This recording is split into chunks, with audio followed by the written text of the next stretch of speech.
I, a nearly adult male, found out a few weeks ago that my dad left me a lot of money in a trust.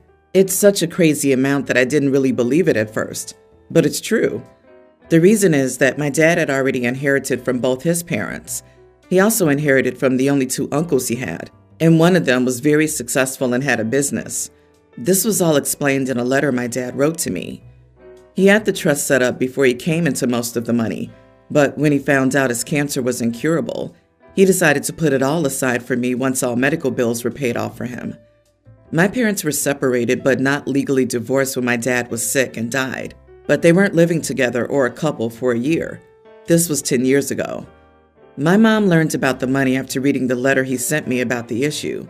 Then she insisted she join me to meet the lawyer to discuss this. When my mom learned about the money, she told her husband, and suddenly the money became a very touchy subject. The way my dad set it up, I can't touch it until I'm 19, so I have some time to deal with this. But my mom and her husband want me to share the money with my step-siblings, a teen and two pre-tweens. The money is enough that even if I pay for college and buy a house, I would have money left. The way the trust works, I was told that it's also getting interest, which my dad had intentionally set up. My mom and her husband have struggled financially for years. They started dating when his youngest kid was 1. His wife had died, he was going through a legal battle with the mother of his oldest, and his oldest was in therapy for trauma caused by their mom. Also, his youngest was born with some medical issues and has lots of doctor's appointments. Between everything, money was tight. We lived paycheck to paycheck, and I worked to make my life more comfortable. But we had no college savings or anything before this. My mom and her husband drained their bank account to keep a roof over our heads. This was all brought up to me as a good reason why I should do this. My mom told me it was selfish for Dad to put it all away solely for my future, and he should have been thinking about raising me as well.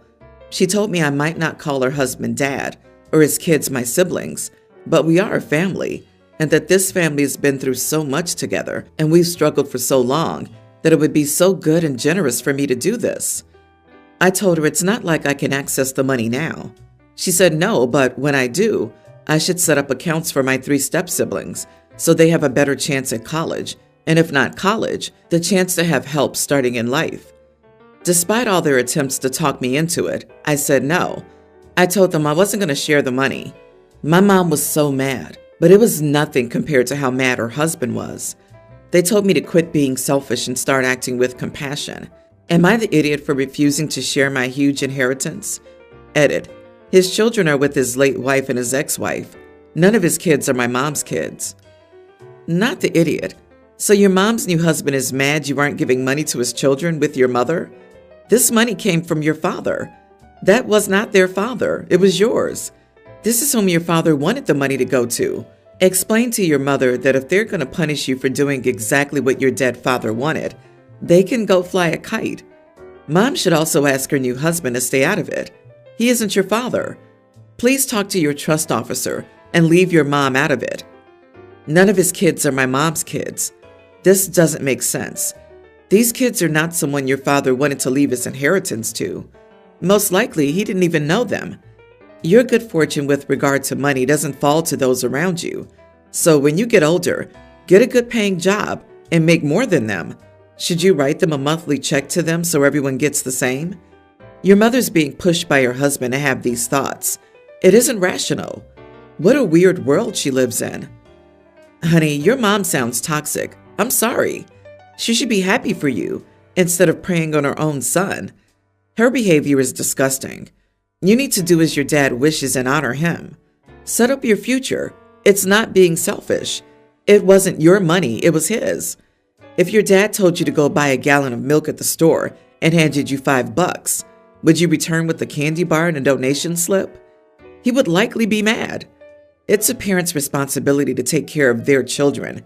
Your dad is taking care of you. My 48 male son is 24, and he has a Charger that my dad left him when he passed away.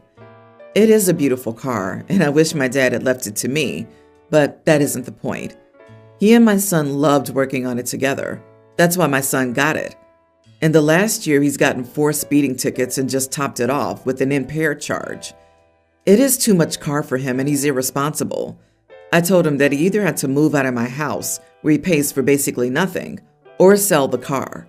He says that's all he has from his grandfather, but it's not true. His grandparents paid for his education. He says that he was just a little over the limit, that it's a first offense, and that I'm being unreasonable. I wanted him to grow up and realize he could hurt himself or others. My ex called to say I was being an idiot and that I had no right to make our son sell his car. I told him that our kid was looking to move out and that he was welcome to take him. Am I the idiot? You are the idiot. Why are you blaming the car? It's too much car for him, and not your son. Have you talked to your son about his speeding? Have you talked to your son about drinking and driving? Taking the car away will eliminate the issue for now, but it won't eliminate the root cause, which is his reckless behavior. Also, how will his moving out solve the problem of his speeding and intoxicated driving? That will absolve you of some of the responsibility of his behavior. Again, it won't fix the actual problem. Yep, you are the idiot. You can ask him to leave your home, but he's an adult, and you can't control everything else he does.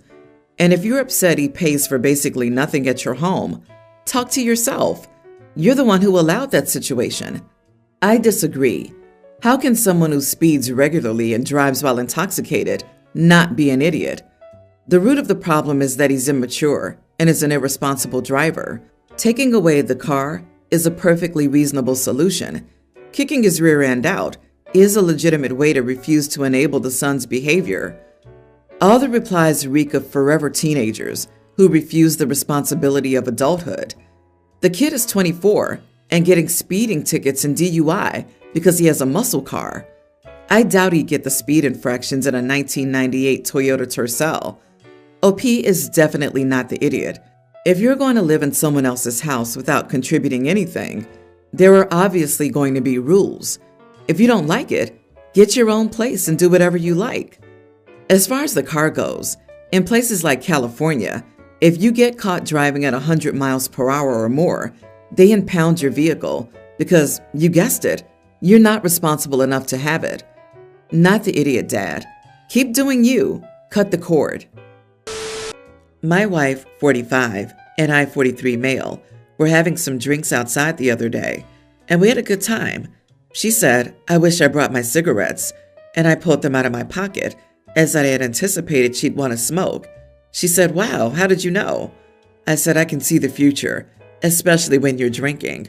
She said, can you see our relationship's future? I said, of course. So she asked me, will we still be together, or will we be divorced? I said, probably divorced. And she asked, when? So I said, I'll probably be tired of Peter's crap in about 4 years and have to bounce. Peter's my wife's son from a previous marriage. He's 24 years old. My wife and I have been together for 21 years. I raised this boy as my own, and he's called me dad since he was 5. We have a great relationship. We have never had the you're not my real dad fight. We're good. However, I feel like my wife coddles him and he's failing to launch, so to speak. He's at uni, but he's never had a job. His social circle is like 5 people that he's constantly online with. He very rarely leaves the house, or his room for that matter. My wife must remind him to shower every day, and she has to wake him up every day. He will not wake up to an alarm, mainly because he usually plays online games until 6 or 7 a.m. He's not a bad kid. He doesn't drink or smoke or do drugs. He doesn't listen to Andrew Tate. He's just kind of a nerdy shut-in. My wife is happy to have him live at home forever. I am not. I'm very worried for him. He can't drive and doesn't want to learn. He's comfortable in his life and sees no reason to grow. I stress the fact that he's an adult now to my wife many times, but he'll always be her baby. Honestly, it's killing me to watch her enable him. Whenever I try to encourage him to get a part-time job or get out of the house, she tells me off and asks me to leave him alone. I feel like a failure as a parent, but I'm happy he's staying out of trouble. He could do so much more, though. He is very bright. I will say to her, what if we died tomorrow? What would happen to him? He would have to do a lot of growing up very quickly.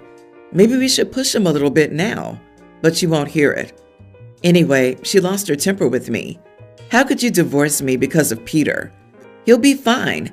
Everyone develops at a different speed, etc. I get it. I know. I think she also feels like we failed him by over-providing, and she doesn't want to hear it. But guys, I can't sit around forever if this is the trajectory. I pray he snaps out of it, finishes uni. He's now a junior at year 4. He doesn't take a full course load. Yes, we're paying for everything. Gets a job and grows up. But if not, I can't see myself supporting him and her forever. I feel like leaving might actually be good for both of them. I contribute 80% to the household finances. She works part-time. Anyway, I don't think it'll really come to that. I have faith in the kid. I was just 50-50 joking and serious with my 4-year timeline. 4 years is a long time, right? The fact that she was upset is upsetting to me. Does she think he'll be doing the exact same stuff 4 years from now? She thinks I'm an idiot because I'm giving an ultimatum, and she doesn't care how long he stays at home. So, am I the idiot here? You are the idiot. This was incredibly blindsiding. Like, you and your wife are having a joking banter back and forth type conversation, and then you slip in a jab saying, I'm going to divorce you in 4 years if Peter doesn't change. You tried to avoid having a real conversation about it and just tried to pass off the ultimatum as a joke. It failed. Buck up and have a real conversation instead of trying to hide it behind jokes that are passive-aggressive. It's not Peter's crap you're sick of, OP. Wow, this is so accurate. Would you be leaving because of Peter or because of your wife? I think it sounds like you're more unhappy than you realize, and it's not all about Peter. The situation with Peter is just the situation that's highlighting the other problems, like that your wife, despite you being in Peter's life for 21 years, apparently doesn't give your feelings or opinions any weight whatsoever, that she acts as if she's Peter's only parent and can and will overrule you no matter what, that even though Peter's situation directly affects every single aspect of your life, you don't deserve a voice about it, or even the respect to be heard instead of dismissed. The only reason you brought it up is because there is some truth here. Your problem is less Peter and more your marriage, and unless your wife is willing to communicate and maybe go to a counselor, mediator, or therapist, I suspect your prediction for your future is more accurate than you realized. So I, 27 female, have been married to my husband, Spencer, 28, for 2 years, but have been together for 6 years total. We don't have kids.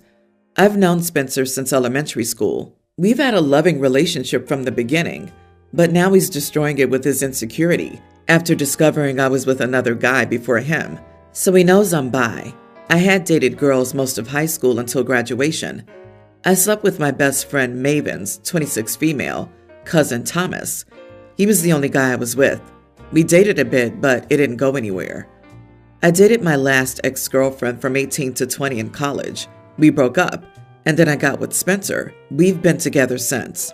Spencer knew I dated girls in high school and college, but we never really talked about our past relationships and flings. Spencer slept with half the girls I knew in high school and slept with many in college. I don't care about past relationships. They don't bother me. I'm not a jealous person. Spencer didn't show any signs of jealousy at all. When Spencer and I went to see our friends, Maven, my best friend, was there. We were at Spencer's best friend's house and we were all drinking. It was fun. We watched a few movies and the topic of hookups came up.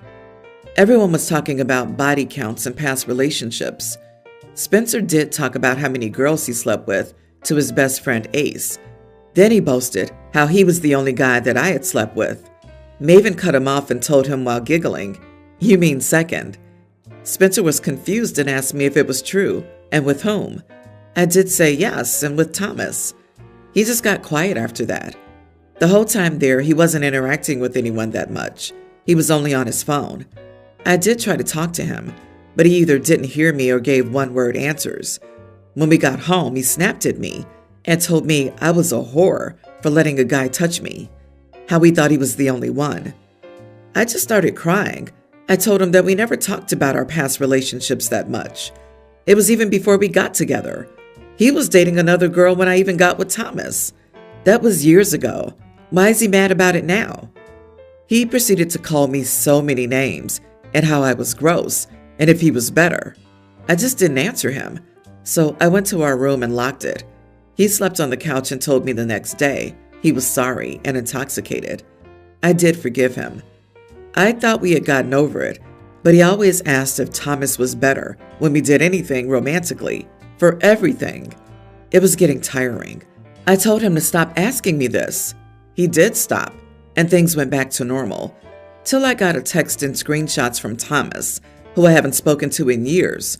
I was confused when I saw the screenshots of my husband threatening Thomas, saying everything awful. Now, Thomas is married and has kids, so I don't know what Spencer thinks he's going to get out of Thomas. I did apologize to Thomas and told him I had no idea this was happening. But Thomas told me to keep my husband under a leash and proceeded to block me. I was just furious and I confronted Spencer. We got into a huge argument, and I told him I was divorcing him. He started crying and begged me not to go, but I left and stayed at one of my girlfriend's place. I'm done with this crap. His friends are harassing me and calling me a whore and a liar. His family's asking me to come back, but I just can't. He's put so much stress over something that had nothing to do with him, years before we got together. Am I the idiot if I proceed with the divorce? Not the idiot. He called you a what? Yeah, this guy sounds unstable, and his friends too. It sounds like he viewed you like some kind of trophy, like he won by being the man to win the bi woman. The dude needs some serious help. Take care of yourself and stay away from drama queens. Your life will be a nightmare if you continue with this. Are we sure his friends are getting the whole story? Or even in a remotely accurate one? I'm almost positive his explanation didn't include. So, I got obsessively insecure that she slept with another man years before we got together and started calling her a whore, despite clearly being an absolute man whore myself. Bet they didn't get that story. Girl, run away. I dated someone similar in the past, and trust me, it's just the beginning. Please take care of yourself and remove him from your life completely. It doesn't matter how sweet and loving he is, or if he was intoxicated one night. There are so many more nights that he can come home intoxicated and say or do mean things to you. You deserve so much better. His behavior towards you was wrong, but his behavior towards Thomas is terrifying. Divorce, block, move on.